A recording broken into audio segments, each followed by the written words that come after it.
Our next guest is a hugely successful author and podcaster with 6 New York Times bestsellers. His latest is both an immersive audiobook and a hardcover regular book. It's called The Bomber Mafia. It's out now. Please say hello to Malcolm Gladwell.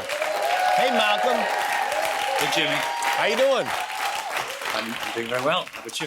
I'm doing well. I feel weird even just holding up the book because I think the book is a book, but the experience of listening to this thing, I don't think calling it an audiobook really even explains what it is, because it's this combination of radio drama, narrated book, and also with real first-person interviews mixed in, and sound effects and music and everything. It's very interesting.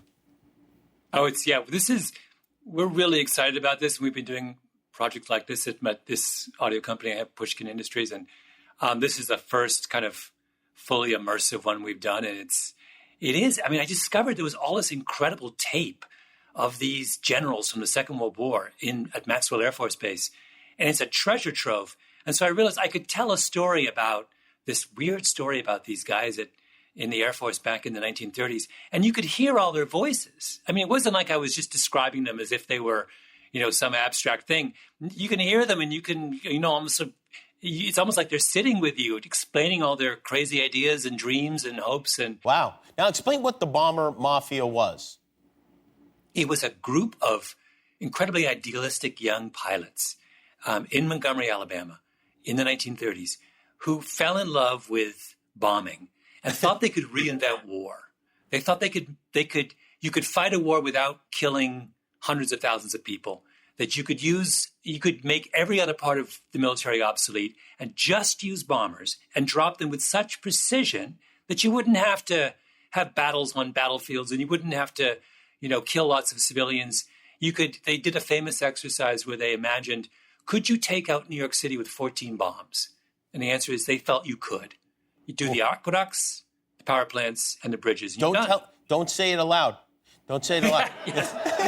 I don't want to give anyone any ideas. Yes. Yeah. Well, and that was quite some time ago. It's really amazing to find a story like this from World War II, which has been mined so much.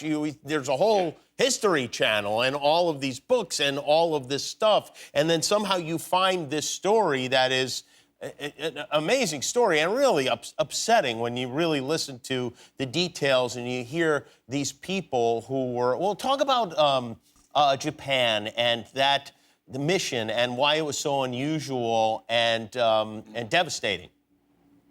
Well, the book is about the story leading up to what I call the longest night of the war, which was when the U.S. Air Force attacked Tokyo with B-29 bombers filled with napalm and burned 16 square miles of Tokyo to the ground in one night, incinerating 40 to 50,000 people. It's one of the deadliest nights in human history. And I wanted to understand. I went to Tokyo and I went to this little museum, which was this kind of museum, a tiny museum on a side street that was commemorated to that night.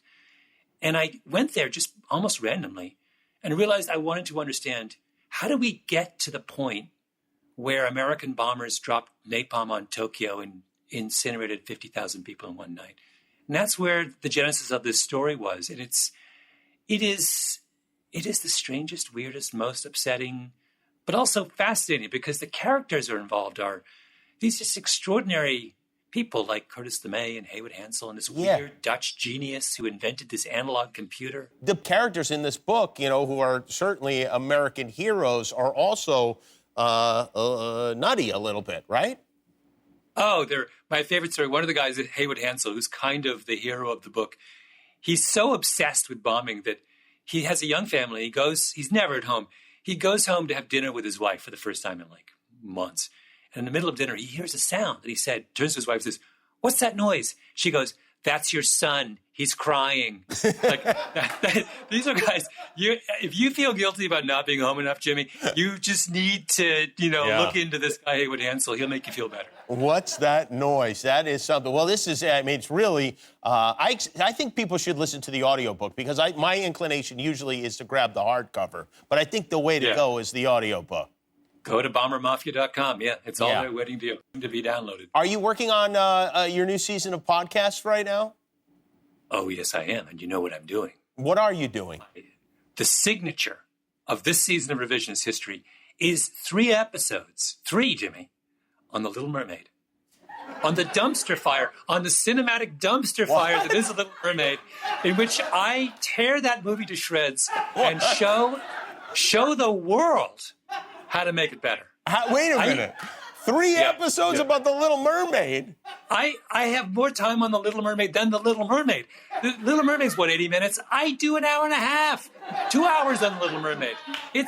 I totally lose my mind. Totally lose my mind. When did you fashion this grudge against The Little Mermaid?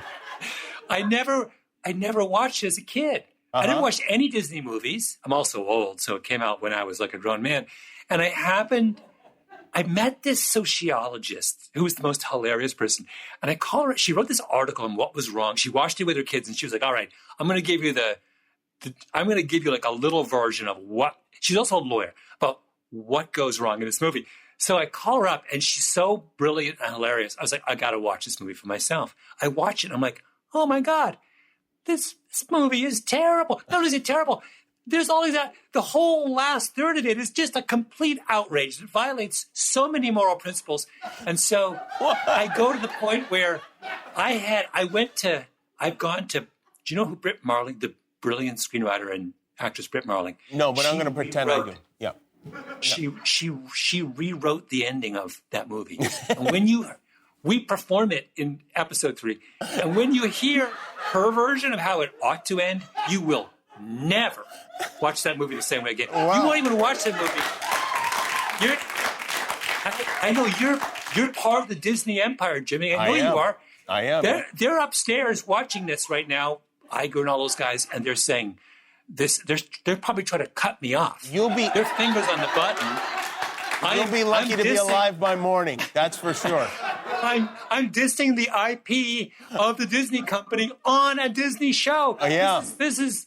I mean, you might get in trouble. I now have to watch that again because with my kids, I'll look in on it and go, yeah, all right, okay, whatever's going on in there. But you're saying that this movie is the movie that upsets you more than any other. Nothing has made me so angry as when I watched that movie and I was like, it gets to the end. I mean, just to give you a flavor of this, it turns into a vigilante movie.